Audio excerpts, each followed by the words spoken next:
امکانات هسته‌ای یا صنعت هسته‌ای داره یا نداره তেহরানে টানানো হয়েছে বিশাল এই বিলবোর্ড। সেখানে দেখা যাচ্ছে একটি রণতরীর ছবি। এর ডেকে পড়ে আছে রক্তাক্ত যুদ্ধবিমান। চারপাশে পানিতে রক্ত মিশে মার্কিন পতাকার আদলে বানানো হয়েছে আকৃতি। বিলবোর্ডে ফার্সি এবং ইংরেজিতে লেখা, বাতাসে যারা বিষের বীজ বনে তাদের কপালে প্রলয়ঙ্করী ঘূর্ণিঝড়ই জোটে। বাইবেলের হোশিয়া অধ্যায়ের বিখ্যাত প্রবচনের মূল ভাব, মানুষ যেমন কর্ম করে তাতে তেমনি ফল ভোগ করতে হয়। অর্থাৎ এবার মার্কিন রণতরীকে ডুবিয়েই ছাড়বে তেহরান। এজন্য প্রস্তুত হাজার হাজার নৌযান আর মিসাইল। এগুলো চারদিক থেকে ঘিরে ফেলবে মার্কিন যুক্তরাষ্ট্রের মাল্টি-বিলিয়ন ডলারের এয়ারক্রাফট ক্যারিয়ারকে।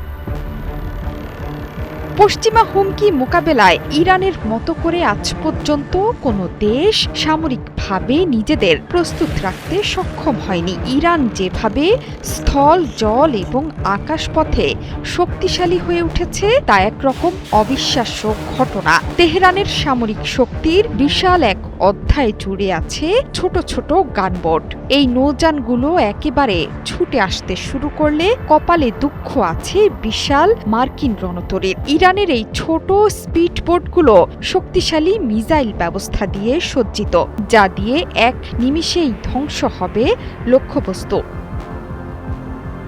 গত শতাব্দী জুড়ে এই ছোট নৌকাগুলো সামরিক এবং বেসামরিক লক্ষ্যবস্তুর ওপর অসম যুদ্ধ আক্রমণে ব্যবহৃত হয়েছে। সরাসরি সংঘর্ষ ছাড়াই শক্তিশালী প্রতিপক্ষের বিরুদ্ধে লড়াই করে আসছে। ইরানি বিপ্লবী গার্ড বাহিনী কর্পসের এই ছোট নৌবহরের সংখ্যা ৩ থেকে ৫,০০০-এর মতো। বৃহত্তর যুদ্ধ জাহাজকে পরাজিত করতে শত শত ছোট দ্রুত আক্রমণকারী এসব জাহাজ ব্যবহার করে থাকে আইআরজিসি। এগুলো ভারী মেশিন গান, রকেট এবং মিসাইল দিয়ে সজ্জিত থাকে। এগুলোর প্রধান কৌশল হল প্রতিরক্ষা ব্যবস্থাকে বিভ্রান্ত করতে একই সাথে বিভিন্ন দিক থেকে লক্ষ্যবস্তুতে আঘাত হানে, যা শত্রুর জন্য বিভ্রান্তিকর। গতি, বিস্ময় এবং সংখ্যাগত দিক থেকে এগুলো বিলিয়ন ডলারের যুদ্ধ জাহাজকেও পরাজিত করতে সক্ষম।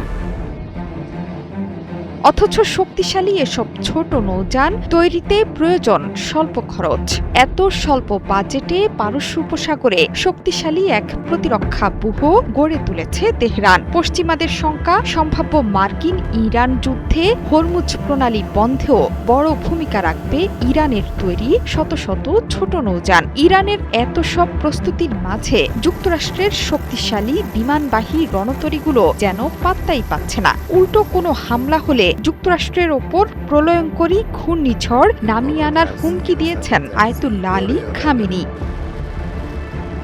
জোহরা চৌধুরী সেতু, ৭১।